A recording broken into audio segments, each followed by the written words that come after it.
ஓம் ஸ்ரீ லலிதா மகா திரிபுர சுந்தர்யே நமக. 689வது நாமா, 135வது ஸ்லோகம். இதில் 6 நாமாக்கள் அடங்கியுள்ளது. 689 முதல் 694 வரை. ராஜ்யலக்ஷ்மி கோஷநாதா சதுரங்க பலேஸ்வரி சாம்ராஜ்யதாயினி சத்யசந்தா சாகரமேகலா. ராஜ்யலக்ஷ்மிஹி 689வது நாமா, ராஜ்யலக்ஷ்மியாக இருப்பவள். ராஜ்யலக்ஷ்மி அப்படின்னா ராஜ்யத்திற்கு வேண்டிய தனம், தானியம், யானை, குதிரை, சேனை முதலிய அனைத்துமாக இருப்பவள். இப்போ ஒரு ராஜா அப்படின்னா, ராஜாங்கிறது கூட கடவுள் அம்சம் அப்படின்னு சொல்லுவா. இப்போ தகுதி வாய்ந்த ஒரு ராஜா இருக்கான்னா அவன் விஷ்ணுவோட அம்சம் அப்படின்ட்டு சொல்லப்படுகிறது. அப்போ ஒரு தெய்வத்தோட கிருபை அருள் இருந்தால்தான் அவனால அரச பதவியை பெற முடியும். மகாபாரத போர்ல யாரு தனக்கு யுதிஷ்டன் இந்த போர்ல பாண்டவ மகாபாரத போர்ல வெற்றி கொள்றான். ஆனா யுதிஷ்டன் எனக்கு அந்த ராஜ்ய பதவியே வேண்டாம் அப்படின்னு சொல்றான். ராஜ்யமே வேண்டாம் அப்படிங்கும் போது யார் சொல்றார்? பீஷ்மர் என்ன சொல்றார்? நீ உனக்குரியவன் அல்ல, மக்களுக்கானவன் அப்படின்னு எடுத்து சொல்லி அவர் அந்த ராஜ்யத்தை ஆள வைக்கிறார். அவரோட ஆணைப்படிதான் தர்மராஜன் ராஜ்யத்தை ஆள்றார். அப்போ தகுதிய அனுசரிச்சுதான் ராஜ்யலட்சுமியோட மகிமைகள் எல்லாம் வெளிப்படும். ஒரு மனிதனுக்கு என்ன தகுதிகள் இருந்தால்தான் அவனுக்கு அம்பாளோட அருள் அனுகிரகத்தினால ஒரு ராஜ பதவி கிடைக்கும் அப்படிங்கிறார். அப்போ தனி மனிதனுடைய நம்மளோட வாழ்க்கையிலே அதுதான். ஒரு ராஜாங்கிறதே ஒரு மனிதன் தான் ராஜாவாகிறான் இருக்கலாம், இல்லை பரம்பரையா ராஜாவா இருக்கிறதுக்கும் அம்பாளோட அனுகிரகத்தினாலதான். அப்பேற்பட்ட வடிவமாக இருப்பவள் அம்பாளோட அருள் இருந்தால் நிச்சயமாக அவனுக்கு ராஜ பதவி அப்படிங்கிறது கிடைக்கும். ராஜ்யலக்ஷ்மியாக இருப்பவள். கோஷநாதா, கோஷம் அப்படின்னு சொன்னா பொக்கிஷம். பொக்கிஷத்துக்கெல்லாம் தலைவியாக இருப்பவள், பொக்கிஷத்தை ரட்சிப்பவள். அப்படி இல்லைனால் அன்னமயம் முதலிய கோஷமயங்களுக்கு, பஞ்ச கோஷங்களுக்கு அவளே தலைவியாக, நாயகியாக இருக்கின்றாள். அப்போ பொக்கிஷம் அப்படின்னு சொன்னோம்னா என்னது? ஒரு செல்வம். ஒரு இது பொக்கிஷத்துக்கு எப்படின்னு சொல்றா? செல்வம் நிறைய அமைந்திருக்கிறதுக்கு ஏற்பத்தான் ஒரு ராஜ்யத்தோட மகிமையை அடுத்த நாட்டுல தெரியும் இல்லையா? அப்ப அதுக்கு உன்னத ஸ்தானம் கிடைக்கணும்னா அந்த செல்வ வளமும் வேணும். இப்போ இந்த பிரபஞ்சத்துல பார்த்தோம்னா எல்லாமே செல்வ வளம் நிறைந்ததுதான். ஒரு நாடுல சுபிட்சமா இருக்குன்னா அங்க நீர் வளம், நிலவளம் அதெல்லாம் நல்லா இருந்ததுனால அங்க குடிகள் எல்லாம் சந்தோஷமா இருப்பா. அப்ப குடி வளமும் நல்லபடியாக ஓங்கி அமையும். அங்க அந்த நல்ல மக்கள் எல்லாம் அந்த பிரதேசத்துல போய் வாழ்வா. அப்ப எல்லாமே நல்ல விதமா நடக்கும்ங்க. எல்லாமே இயற்கையில பார்க்கும்போது நல்லதுதான். இப்போ நம்ம இருக்கோம் மனிதன்கிறது யாரு? நம்ம எல்லாம் இந்த ஜட பொருள்கள், நம்மளாம் சேதன பொருட்கள். மண், பொருள், ரத்தனம்லாம் அச்சேதனம்.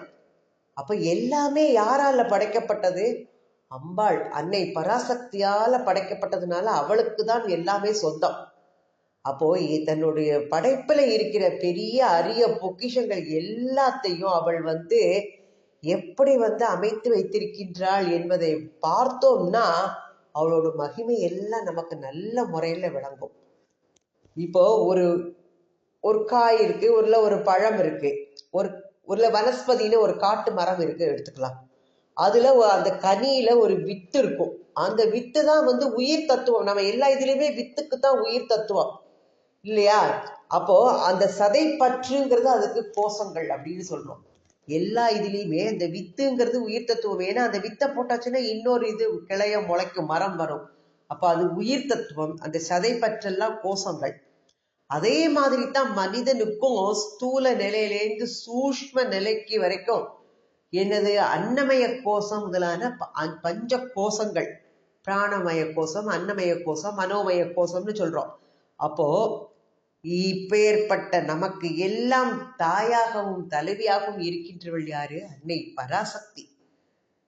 நம்மள சேதன பொருளா இருந்தாலும் சரி, அச்சேதன பொருளா இருந்தாலும் சரி, எல்லா இதுலேயும் உள்ள பொக்கிஷங்களை எல்லாம் அம்பாள் அதது பாங்குக்கு ஏற்றவாறு பராமரித்து பாதுகாத்து வருகின்றாள். அதனால அவளுடைய ஆட்சி முறை எப்பேற்பட்ட சிறந்தது இல்லையா? அதனால அவள் தான் அந்த பொக்கிஷத்துக்கெல்லாம் தலைவி, கோஷநாதா. அடுத்த நாம சதுரங்க பலேஸ்வரி. சதுரங்கம், சதுரங்க சேனைகளுக்கெல்லாம் ஈஸ்வரி. சதுரங்க சேனை எதெல்லாம்? ரத கஜ துரக பதாதி அப்படின்னு சொல்லுவா. 4 விதமான சேனைகள், அதற்கெல்லாம் தலைவியாக இருப்பவள். இன்னும் பார்த்தோம்னா மனம், புத்தி, சித்தம், அகங்காரம் அப்படிங்கிற 4 வியூகங்கள் நமக்கெல்லாம் ஒரு அந்தரங்க சேனாபலம் நமக்கு. இதுல யாரெல்லாம் இருக்கான்னு பார்த்தோம்னா வாசுதேவன், பிரத்யும்னன், அனிருத்தன், சங்கர்ஷனன், இப்படிப்பட்ட 4 வடிவில் இருப்பவள் தான் அன்னை பராசக்தி தான். இப்போ நம்ம ஒரு ராஜ்யம் அப்படின்னு எடுத்துட்டோம்னா அதுக்கு என்னெல்லாம் பார்த்துருக்கோம் ஏற்கனவே. அதுல 4 சேனைகள், சேனா பலம் இருந்தால்தான் அந்த ராஜ்யம் வந்து சிறந்து விளங்க முடியும். எதிரிகள்கிட்ட தன்னோட சேனைகளை வச்சுதான் அவன் காப்பாற்றி ராஜ்யத்தை நல்லபடியா நடத்த முடியும். இப்போ நல்ல அரசாங்கம் அப்படின்னா அதுக்கு செல்வம் அப்படிங்கிறது இன்றியமையாது இருப்பது போல 4 வகை சேனைகளும் முக்கியமான அங்கங்கள். இது என்னதுன்னா இன்னொன்னு சொல்லலாம். இந்த சமுதாயத்துல நல்லவர்களும் இருக்கா, கெட்டவர்களும் இருக்கும். 2 பேருக்கும் போராட்டங்கள்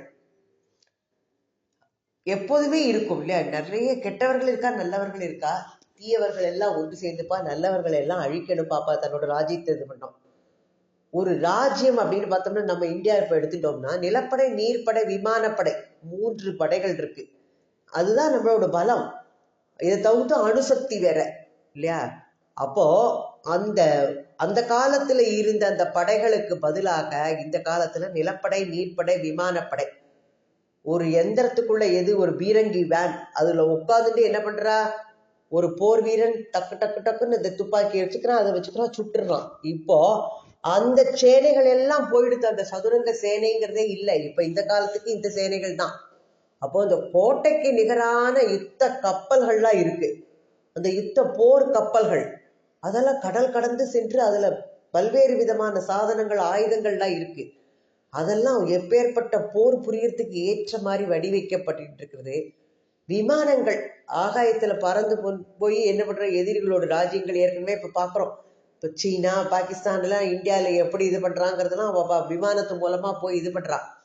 அப்போ அந்த விமானத்து மூலமா ஒரு குண்டை போட்டா நொடியில் சாம்பல் ஆக்கிடும். அப்பேற்பட்ட திறமை மிகுந்த விமான படைகள்லாம் எல்லாமே இருக்கு. அப்போ காலத்துக்கு ஏற்றவாறு இந்த படைகளோட இதெல்லாம் மாறுகின்றது. இப்ப எல்லா காலங்களிலும் உள்ள எல்லா விதமான சேனைகளின் வல்லமைகள் யாவும் என்னதுனால ஆதிசக்தியான அம்பாளிடமிருந்தே தோன்றியவை. சதுரங்க பலேஸ்வரி. அடுத்த நாம சாம்ராஜ்யதாயினி. சாம்ராஜ்யதாயினி பேராட்சியை கொடுப்பவள், சாம்ராஜ்ய பதவியை அளிப்பவள்.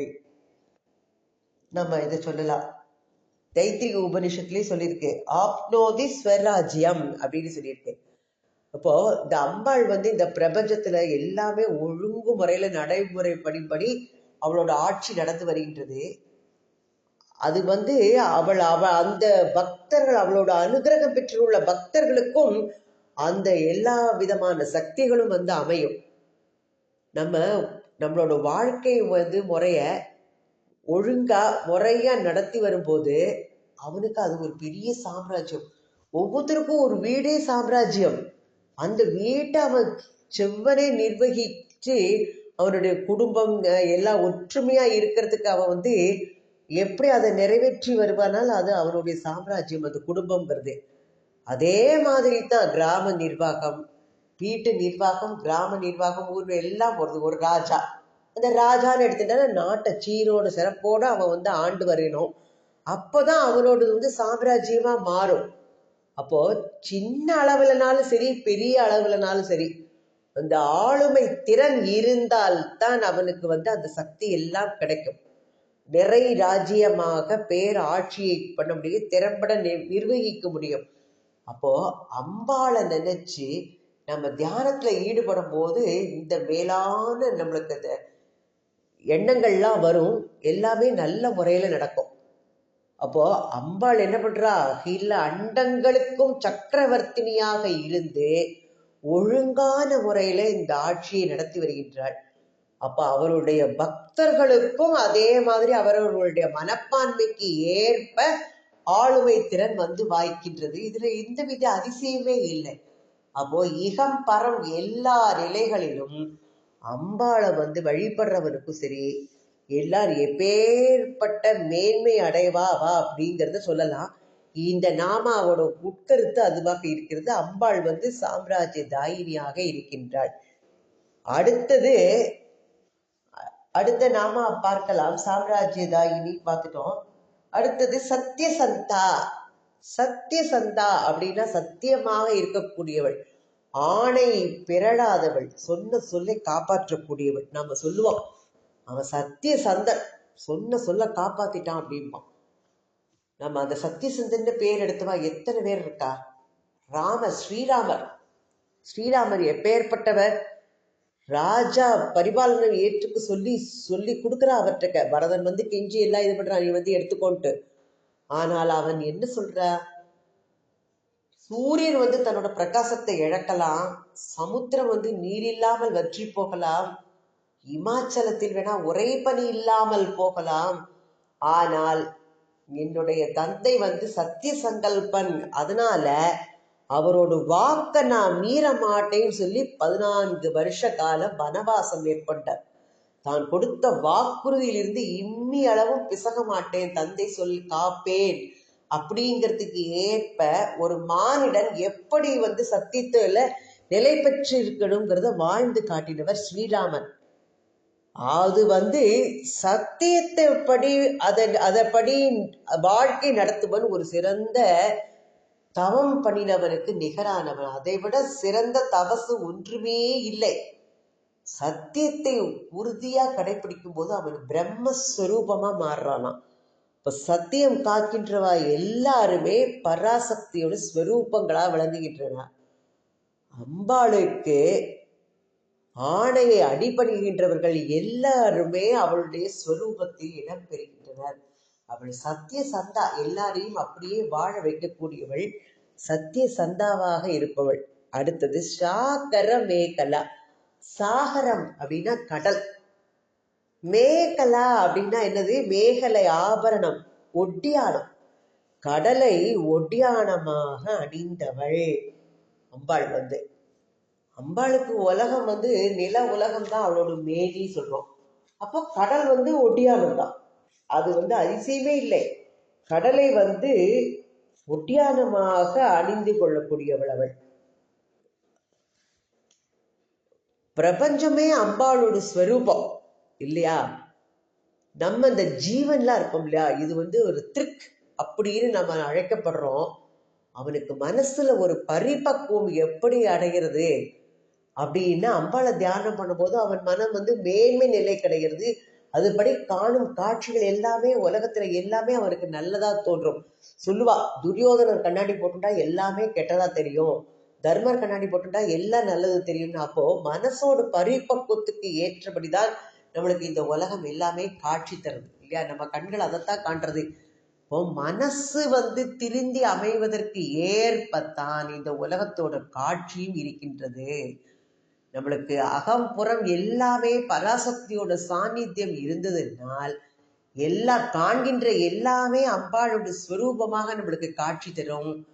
அப்படி உள்ள தோற்றத்தில் உள்ள யாவும் அன்னையோட ஸ்வரூபங்கள்னு நம்மளுக்கு மனசுக்குள்ள அந்த எண்ணங்கள் வரும்போது சிறந்த ஆத்ம மனம் பரிபக்குவம் அடையும். அவள் என்னன்னா கடலை ஒட்டியானமாக அணிந்திருப்பவள் அப்படின்னு சொல்லும் போது இதை நமக்கு உற்ற உபாயமா எடுத்துக்கணும். நாம சிறந்த சாதகனாகிறதுக்கு இது ஒரு நாமா. நம்ம எல்லாமே பார்ப்பது எல்லாமே நல்ல முறையில தோற்றமளிக்கும். இதுதான் இந்த நாமாவோட உட்கருத்து. சாகரமே மேகலை அப்படின்னா நமக்கு வந்து கண்கள் அது மாதிரி தோற்றத்தை கொடுக்கறதுன்னா நம்மளோட மனசு எவ்வளவு மேலான நிலைக்கு வந்திருக்கணும் அப்படிங்கிறா. அடுத்த நாம தீட்சிதா. தீட்சிதானா தீட்சையை கொடுப்பவள், ஞான தீட்சை அளிப்பவள். இது என்ன சொல்றான்னா பக்த சம்ரட்சணத்துல அம்பாள் துஷ்ட நிகிரகத்திலையும் பக்த சம்ரட்சணத்திலையும் உறுதி பூண்டவள் அம்பாள். அதாவது இப்படின்னா தீட்சை யார் செய்து கொண்டார்களோ அவர்களுடைய வடிவமாக இருப்பவள் அம்பாள் அப்படின்னு சொல்லலாம். மந்திரி கிரியவதி தீட்சா கும்ப மண்டல பூர்விகா வாயவீய சங்கீதையில சொல்லப்பட்டிருக்கு. இதுல அப்போ அதுல சாம்பவி தீட்சை அப்படின்னு சொல்ற அதுக்கு கால நியமம் கிடையாது, வேறு நியமங்கள்லாம் ஒன்றுமே கிடையாது. மந்திர உபதேசம் பெறுவதற்கோ விசேஷ விரதங்களையும் யாகங்களையும் மேற்கொள்வதற்கோ மேற்கொள்ளும் அந்த நியம நிஷ்டைகளே தீட்சை அப்படின்று பொருள்படும். நம்மளுடைய மனசுல என்ன பக்குவம் அடைஞ்சிருக்கோ ஏற்கனவே முன்னால பார்த்தோம். அதற்குள்ள மந்திரங்கள் நம்ம மனசுலயே அம்பாள் ஒலிக்க செய்வாள்கிறா. அதைத்தான் இதுலயும் சொல்றா. அந்த மந்திரத்தை அம்பாள் வந்து அந்த அவனுடைய மனதில் இருந்து உள்ளத்திலே வீற்றிரு கொண்டு அவனுக்கு அந்த மந்திர உபதேசத்தை விளக்கி கொண்டிருப்பாளாம். இப்போ ஒரு உழவன் இருக்கான். உழவன் வந்து அவன் மண்ணை பத்தி அவனுக்கு நல்லா தெரியும். இப்ப இந்த மண் எப்படிப்பட்டதுன்னா இந்த மண்ணுல இப்படி விளைக்கலாம், இதை விளைச்சா இது நல்லா விளையும் அப்படிங்கிறதுலாம் அவனுக்கு தெரியும். அப்போ ஒவ்வொருத்தரும் அந்தந்த சாஸ்திரத்துல பெயர் பெற்றிருக்கிறதுக்கு ஏற்ற மாதிரி அவனுக்கு அந்த தொழில் அவன் மனசுல அந்த இது ஒலிக்கும் இல்லையா, இது நல்லதுன்னு சொல்றது இல்லையா. அதுதான் அப்பேற்பட்ட அந்த ஓசை வடிவமாக இருப்பது. எல்லாவற்றிற்குமே இந்த உலகத்துல ஓசைங்கிறது இருக்கு. ஜடப்பொருள் காற்றடிச்சா அப்படின்னு ஒரு சத்தம் கேட்டு எல்லாத்துக்கும் ஒரு ஓசை இருக்கு. அப்போ ஜடப்பொருள் சேதன பொருள் எல்லாவற்றிற்குமே ஒரு ஓசை, அதற்குள்ள ஓசை இருக்கு. பதமும் அதோட அர்த்தமும் சேர்ந்தால் என்னது பதார்த்தம். அப்போ ஓசையோடு நம்ம சொல்லியிருக்கோம் அந்த ஒலியிலிருந்து தான் இந்த உலகம் தோன்றியது அப்படின்னு சொல்லிட்டு. அப்போ ஓசையோட புற தோற்றம் தான் இந்த பிரபஞ்சம்.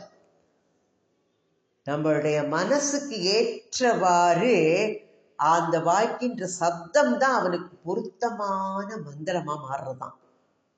நம்ம மந்திரங்களை எல்லாம் தீட்சை பண்ணி வாங்கிட்டு அந்த மந்திரத்தை சொல்றது மட்டுமே நம்மளுக்கு பயன் தராது.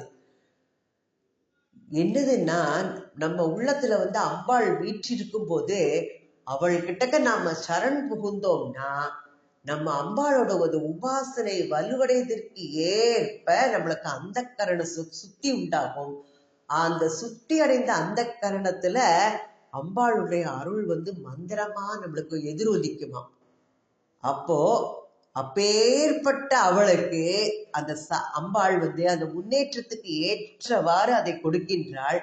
அதனால அவளுக்கு தீட்சிதா என்னும் பொருத்தமான நாமம் உண்டாகி உள்ளது. அம்பாளுக்கு தீட்சிதா. அடுத்தது அதாவது இது வந்து 136வது ஸ்லோகத்துல இருக்கு. தீட்சிதா தைத்திய சமனி சர்வலோகவசங்கரி சர்வார்த்ததாத்ரி சாவித்ரி சச்சிதானந்த ரூபிணி. இதுல 695வது நாம தீட்சிதா பார்த்தோம். அடுத்த நாம தைத்திய சமனி. இதுல 700 நாமா வரைக்கும் இருக்கு, 6 நாமாக்கள் இதுலயும். தைத்திய சமனி அடுத்த நாம 696வது நாமா. தைத்திய சமனி தைத்தியர்கள். தைத்தியர்கள்னா அசுரர்களை வந்து வெற்றி கொள்பவள். இந்த இடத்துல அசுரர்களை வெற்றி கொள்பவள்ங்கிறது சரியா இருக்கு. ஆனா நம்ம இதுல பார்க்கும்போது அசுரர்கள்னா யாரு? துஷ்டத்தனம் தீயதை செய்யக்கூடியவா அசுரர்கள். அப்போ நம்மள்கிட்டயே நிறைய உள்ள நம்மளுக்கு இருக்கு, எல்லாமே இருக்கு. பொறாமை எந்த மாதிரி எல்லாம் எல்லாமே அந்த அசூயைகள் நிறைந்தது நம்ம மனசுல. இதெல்லாமே வந்து அசுரர்கள் தான் நம்மளுக்கு. நம்ம திருச்செந்தூர்ல இது பண்ணுவேன், சஷ்டி சம்ஹாரம் பண்ணும்போது சொல்லுவா 4 விதமான இந்த இது மாயை கண்மம் மலம் எல்லாத்தையும் போக்கி அசுரர்களை அழித்து அவள் வந்து சூரசம்ஹாரம் பண்ணும்போது அசுரர்களை அழித்து நல்லதை நிலைநாட்டுபவள். நம்மகிட்டயே அசுரர்கள் இருக்கு, குணங்கள் இருக்கு. அதையெல்லாம் துடைத்து தள்பவள். அது எப்ப துடைத்து தள்பவள்? அவளையே மனசுல நாம நினைச்சு மனசை பக்குவப்படுத்தும் போது இந்த மாயைகளால விளையிற அந்த இதை எல்லாமே நம்மள்ட்ட இருந்து நீங்கிடும். நம்ம நல்லா ஒருத்தர் இருக்காருன்னா அவருக்கு அவர் நல்லா இருக்காரேன்னு நினைச்சிட்டு சந்தோஷப்படுறோம். அவர் அப்படி இருக்காரே நமக்கு கிடைக்கலையே அப்படின்னு நினைச்சாலே நம்மள்ட்ட ஒரு அசுரத்தனம் வந்துடுறது. அப்போ அரக்கர்களை அடக்கி ஆளக்கூடிய சக்திங்கிறது எப்படி இருக்கும்? நம்மளோட மனசுலயே இருக்கு. நல்லது. அம்பாள் அத்தகைய அசுரர்களை எல்லாம் அவள் இருக்கும்போது எல்லாத்தையும் சம்ஹாரம் பண்ணி நம்மளுக்கு ஒதுக்கி தள்ளுறாள். அத நம்ம இதுல நன்மை இருக்கு, மனசுல கேடு இருக்கு. எல்லாத்துக்கும் போராட்டம். இது நல்லது, அது கெட்டது. ஏதாவது ஒரு ஆசை செஞ்சு கெட்ட வழியில போறதுக்கு நம்மள எல்லாரும் தூண்டுவா.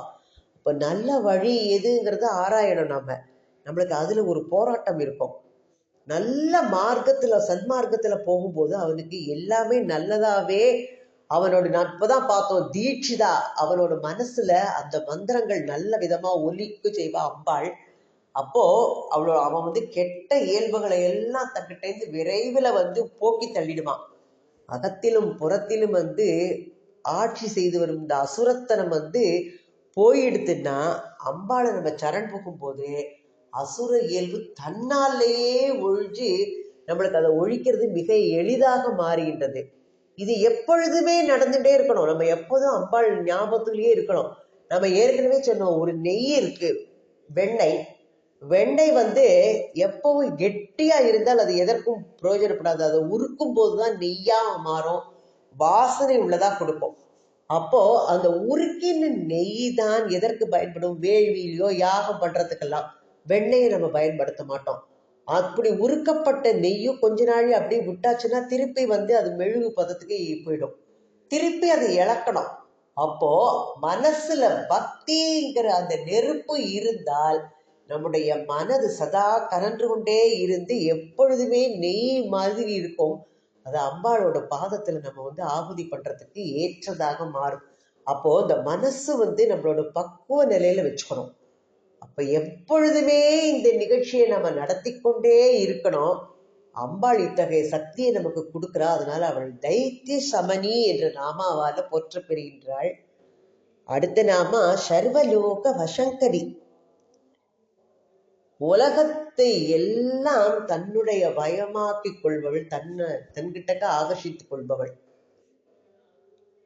இப்போ ஒரு இயந்திரம் இருக்கு. எந்திரம் இருக்குன்னா அது தன்னால இயங்குமா?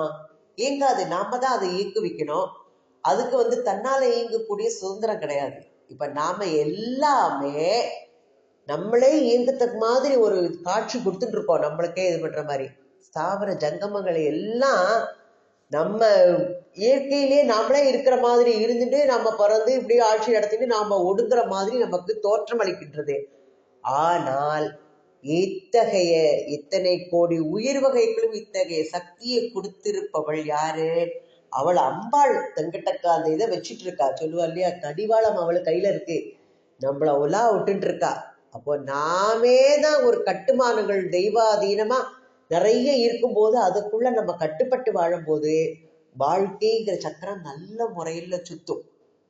அப்போ நம்ம என்ன மாதிரி இருக்கணுங்கிறத நம்ம எப்படி நிர்ணயிக்கிறது? எது மனிதனுக்கு சுதந்திரம்ங்கிறது இருக்கு.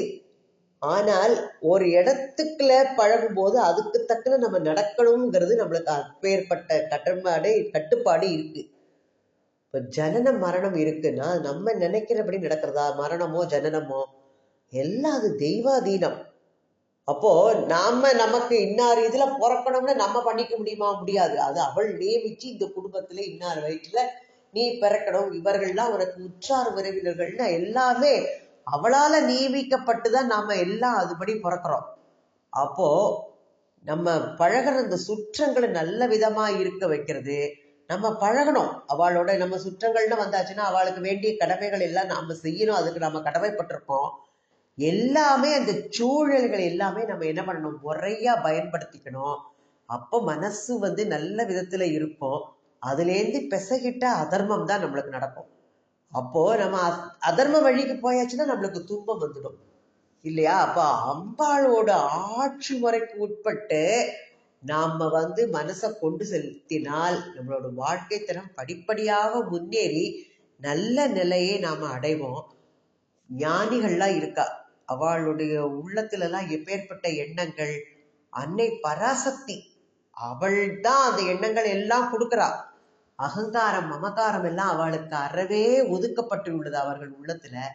அது அம்பாளோட அருள் மட்டுமே அவள்கிட்ட இருக்கு. இந்த காலத்துல நம்பிக்க முடியாது, எல்லாரும் போலி சாமியார்கள் போலி துறவிகள்லாம் இருக்கா. அதனால உண்மையான ஞானிகளுக்கு அம்பாளோட அருள் பரிபூர்ணமா இருக்கு. அம்பாளோட திட்டப்படிதான் அவர்கள் எல்லாமே நடக்கின்றார்கள். அம்பாளோட முறை பிறழாத அந்த பெரும் திட்டத்துக்கு உட்பட்டு நம்ம வாழ்ந்து வருவது தான் சிறந்த வழிபாடு. அவள் சர்வலோக வசக்கரி, அவள் எல்லாவற்றையும் தன்னுள்ளே அடக்கி வைத்து ஆட்கொண்டிருப்பவள். சர்வார்த்த தாத்ரி.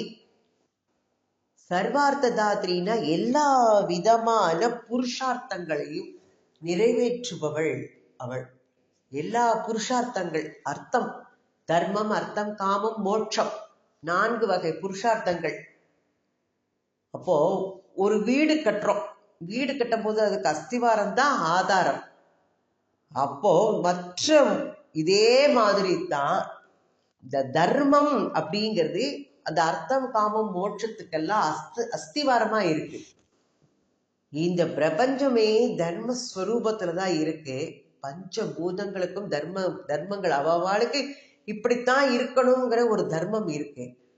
மனிதனுக்கும் ஒரு தர்மம் இருக்கு. என்னதுன்னா எல்லாரையும் சமமா பாவிச்சு எல்லாரோடையும் நல்ல உயிர்களை எல்லாம் காத்து ரட்சிக்கணும், எதையும் அழிக்காம அப்படின்ட்டு. அப்ப அவனுடைய தரம்ங்கிறது எப்படி உயரும்? தர்மத்தின் மொழி வாழும்போது அவனோட வாழ்க்கை முறைங்கிறது மேன்மடையும். தர்மத்திற்கு முரண்படாத முறைகளை எல்லாம் எடுத்துட்டு பொருள்களை எல்லாம் நம்ம திரட்டி தர்மத்தோடு இயங்க வாழ்வு வாழறதுக்கு தான் மனிதனுக்கு அப்பேற்பட்ட கடமைங்கிறது இருக்கு. அதை முறையாக நம்ம பயன்படுத்தணும், அதுதான் நம்மளோட கடமை. நல் வழியில செல்வத்தை தேடி நல்ல வழியில செலவழிக்கணும். அப்ப அவனுக்கு அந்த வாழ்க்கையோட தத்துவம் எல்லாமே புரியும், நல்ல முறையில எல்லாம் அமையும், இன்பமா எப்பொழுதும் வாழ்ந்துட்டு இருப்பான் அவன்.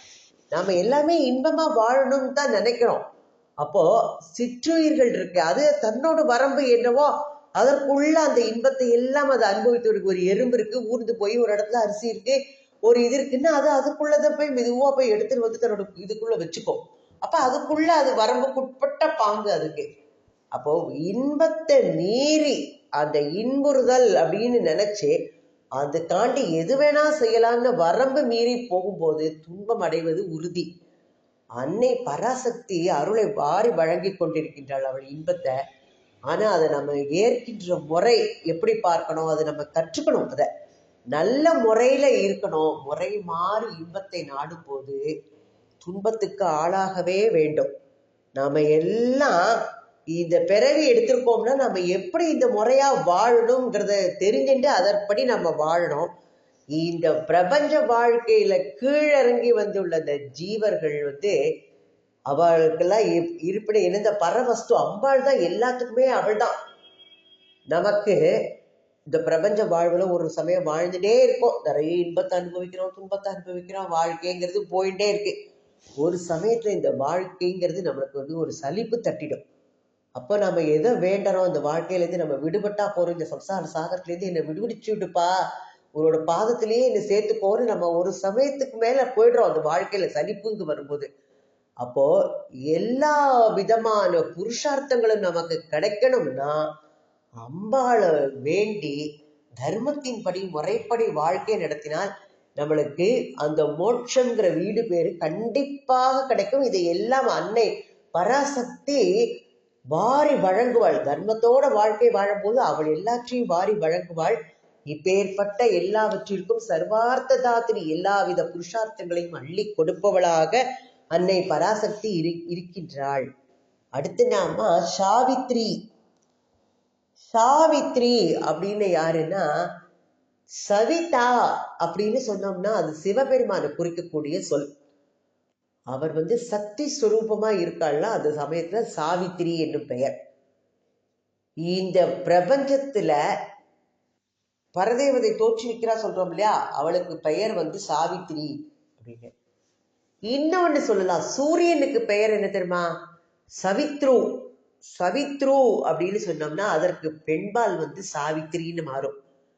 அப்போ அம்பாள் என்ன பண்றா? சூரிய தேவதையாக இருக்கின்ற அம்பாள் உயிர்களுக்கு எல்லாம் வெளிச்சத்தையும் வெப்பத்தையும் கொடுத்து அவற்றை எல்லாம் நல்ல முறையில் காத்து ரட்சித்து வருகின்றாள்.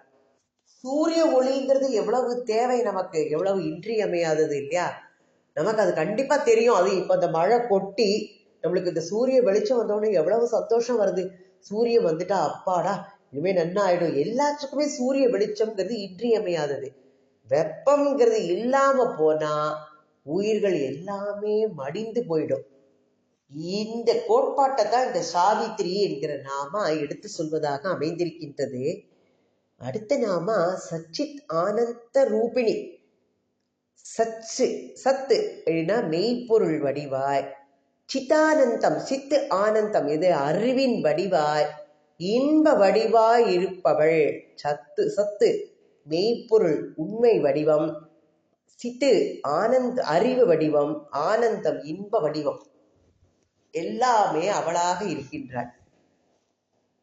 நம்ம மனிதனா பிறந்தாச்சு. இந்த உலகத்துல நம்மளுக்கு உணவு அப்படிங்கிறது ஒரு இன்றியமையாது. இப்போ நம்ம உயிர் வாழ்வதற்கு ஏற்ப கிடைக்கின்ற அந்த உணவு என்னதுன்னா அமிர்தம். அமிர்தம் அப்படின்னா அது சாவை ஒழிக்க பயன்படுதல் என்று பொருள்படும். நமக்கு உணவுங்கிறது கிடைக்கலன்னா மனிதன் சக்தி எழுந்து போயிடுவான், இந்த உடல் வளர்ச்சி இருக்காது, எதுவுமே இருக்காது. அப்போ நம்ம பிறந்தாச்சுன்னா அழிந்து பற்று போயிடுவோம்னு நம்ம நினைப்போமா? நம்ம இந்த உலகத்துல வாழணும்னு தான் நினைக்கிறோம். அப்போ அதுக்கு ஏற்ற மாதிரி உணவை தேடிக்கிறோம். உணவை உண்டு அது செவித்து, அப்ப அது உடல் மயம், அந்த அன்னமய கோஷம் அதெல்லாம் அப்ப அது பண்ணும்போது உடல் வளர்ச்சி அடைகிறது, அதுக்குள்ள உயிர் சத்து கிடைக்கின்றது. அப்போ அது மரணம்ங்கிறது நம்ம விட்டு நீங்கிறது. அப்போ மரணமில்லா பெருநிலை, எல்லா உயிர்களும் தன்னோட மரணமில்லா பெருநிலையை விரும்பத்தான் செய்யும். அதனால பழைய நம்மளுக்கு ஆனா மனிதன் பிறப்புன்னு ஒண்ணு எடுத்தாச்சுன்னா இறக்குறதுங்கிறது உறுதி. இறப்புன்னா என்ன பண்றதுன்னு, இந்த தேகம் அழிஞ்சு ஆத்மா மட்டும்தான் போகும். அப்போ இந்த தேகம் அழிவுபட்டு வேற தேகத்தை நம்ம எடுத்துக்கொள்றோம். அப்ப நம்மளுக்கு எப்போது இருந்து கொண்டே இருக்கின்ற நிலை சத்ரூபமா மாறுறது. இந்த உடல் இருக்காது, இன்னொரு உடல்ல இந்த ஆத்மா போய் போந்துக்கும். அப்போ இந்த ஆத்மாங்கிறதுக்கு அழிவில்லாம அது வாழ்ந்துட்டே இருக்கு, எப்பொழுதும் இருந்து கொண்டே இருக்கின்ற நிலை இல்லையா, உண்மை சுரூபமா மாறிடுறது. அப்போ அன்னை பராசக்தி தான் அவளோட இந்த எல்லாவற்றையும் சதா புதுப்பித்துக் கொண்டே இருக்கின்றாள். அப்போ தன்னோட சத்ஸ்வரூபத்தை அவள் நிலைநாட்டுகின்றாள் அம்பாள். இந்த உயிர்களுக்கு ஏதோ ஒரு வகையில ஒரு பிறவி கொடுத்து கொண்டே இருக்கிறாள். நம்ம பிறவா நிலை வேண்டும் பெண்மானேன்னு கேட்கிறோம். அதுக்கு அவளோட சரணார விந்தங்களை நம்ம கெட்டியா பிடிச்சுட்டு அவள்கிட்டயே போய் சரணடையணும். அப்பதான் நம்மளுக்கு பிறவி கிடைக்காது. இல்ல நம்ம செய்யற பாவ புண்ணியங்களுக்கு ஏற்றவாறு நமக்கு பிறவிகள் அமைந்து கொண்டேதான் இருக்கும். அதுதான் இந்த சத்ஸ்வரூபமாக இதை கொடுப்பவள் அம்பாள். நம்மளுக்கு அடுத்தது என்ன வேணும்? அறிவு வேணும். பிறந்தாச்சுன்னா அறிவு இல்லைன்னு வச்சுக்கோங்க, நம்மளால இந்த உலகத்துல வாழ்க்கைங்கிறதே நடத்த முடியாது. எந்த ரூபத்துல இருப்போமாலோ அந்த ரூபத்துக்கு ஏற்ற அறிவு வேணும். அப்போ நமக்கு மனிதனுக்கு அறிவுங்கிறது கொஞ்சம் நிறையவே இருக்கு. நம்மளுக்கு ஆராய்ச்சி பண்ணி இது நல்லது கெட்டது எல்லாம் ஆறாத அறிவு கொடுக்கப்பட்டிருக்கு நம்மளுக்கு. அதை நல்லா பயன்படுத்தி நம்ம வாழ்க்கையில முன்னேறிட்டு இருக்கோம். இப்ப எல்லா மிருகங்கள் அதுகளுக்கு ஏற்றபடி ஒரு அறிவு இருக்கு.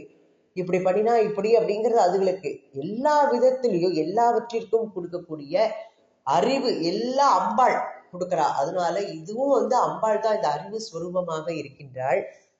அடுத்தது இன்பம் ஆனந்தத்தை கொடுக்கக்கூடியவள். நம்மளுக்கு துன்பம்ங்கிறது வந்தாச்சுன்னா இதுல இருந்து எப்படா விலகி நம்மளுக்கு எப்ப இன்பம் கிடைக்கும்னு நம்ம பார்ப்போம். நம்மளுக்கு அந்த துக்கத்திலேருந்து மீண்டு வர்றதுக்கு என்னெல்லாம் வழியோ அதெல்லாம் தேடுவோம். இடைஞ்சல் எது வருதோ அதெல்லாம் தகர்க்கணும்னு பார்ப்போம். அப்போ அதற்குள்ள அறிவு நல்லா பயன்படுத்தி இந்த துக்கத்திலேருந்து எப்படி மீளணும் அப்படின்னு பார்க்குறோம்.